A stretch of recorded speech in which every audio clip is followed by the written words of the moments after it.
BANDAR SERI BEGAWAN Reuters Oilrich Brunei's absolute ruler marked 50 years in power on Thursday, with elaborate celebrations that included a glittering procession through the capital on a gilded chariot.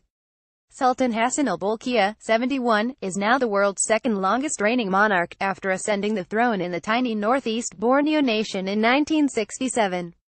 Dressed in gold brocade, the Sultan entered the capital, Bandar Seri Begawan, with his wife, Queen Saleha, and their children on a carriage pulled by 50 members of the royal household clad in traditional black and gold woven cloth.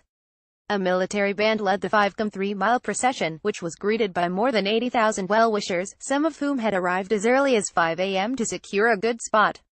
The procession was part of a month-long celebration of the Golden Jubilee, which includes the opening of Brunei's first cable-stayed bridge, the unveiling of a major new urban park and a state banquet at the Golden Palace on Friday, attended by regional leaders as well as British and Middle Eastern royalty. The responsibility of the king is to his people and the people have a responsibility to the king, the Sultan told an audience at the palace.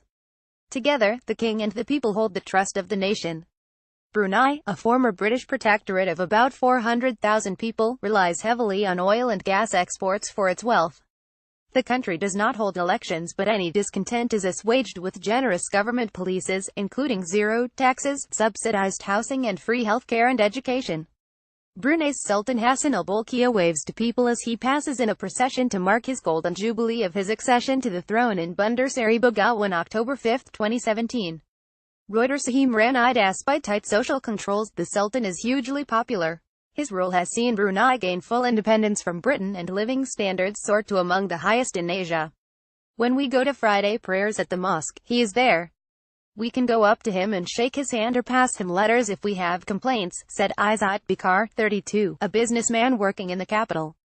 But the Sultan also presided over the adoption of tough Islamic law in 2014, which raised concerns among tens of thousands of non-Muslims, including Western expatriate workers. The sale of alcohol is banned in Brunei and evangelism by other religions is strictly forbidden. Details of the lavish lifestyle of the Sultan's brother, Prince Jeffrey, including owning hundreds of luxury cars and a yacht, became public during a family feud, grabbing global headlines and shocking many in the country. The Sultan, once the world's richest man, has a firm grip on power, but Brunei has also become a microcosm of the trouble faced by oil-dependent states.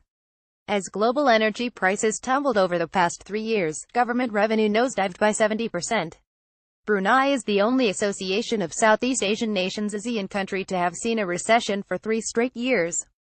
The price collapse prompted Brunei to embrace Chinese investment, with Beijing pumping billions into key infrastructure projects. In return, the Sultanate has remained largely silent on Beijing's vast territorial stake in the South China Sea, which overlaps Brunei's own claims in the disputed waters.